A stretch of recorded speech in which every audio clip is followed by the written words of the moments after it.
Hello once again. We have our claims. We have our sample data. And because I don't have a reason not to, I'm using 0.05 as my significance level for all of the calculations we're going to do here. So have you got your null hypotheses? Hopefully so. It should just be straight up equals. Have you your alternate hypotheses? Again, hopefully so.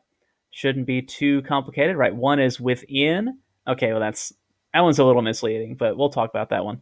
This one needs to be above, so that's definitely greater than. Equals, so definitely not equals there. Quick little public service announcement. To find these values for by hand for sample size and standard deviation, you can do it by hand. I'm including X bar here. I'm including sample mean because you need sample mean in order to calculate standard deviation. So if you're doing this by hand, hey, power to you. Not telling you not to. What I am saying is that if you have dozens or hundreds or thousands of data points, you will literally go insane trying to calculate the standard deviation. So you might want to involve technology for those larger data sets. At any rate, the way to calculate it by hand, same as always. Add them up, divide by the number. That is your mean. Take the difference, square those differences, sum those squares of differences, and divide by n minus 1. Take the square root of that. You've got your standard deviation. You can also use Excel. Obviously, you got to open Excel. Then you can use equals count, equals average, or equals standard deviations for those various metrics. You can use Desmos, unsurprisingly. Hello, hello. And again, it's list, mean, or standard deviation there. So that's how we get those values based on some table of values. Or you can just be straight up given them if you're lucky.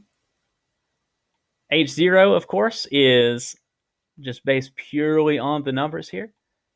And we can get into some fisticuffs about the direction of this inequality.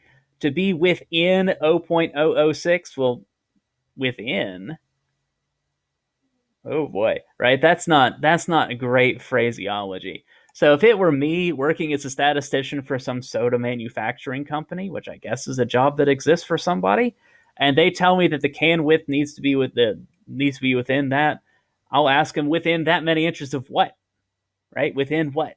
So I would ask for some clarification on this one, and this is what came back to me.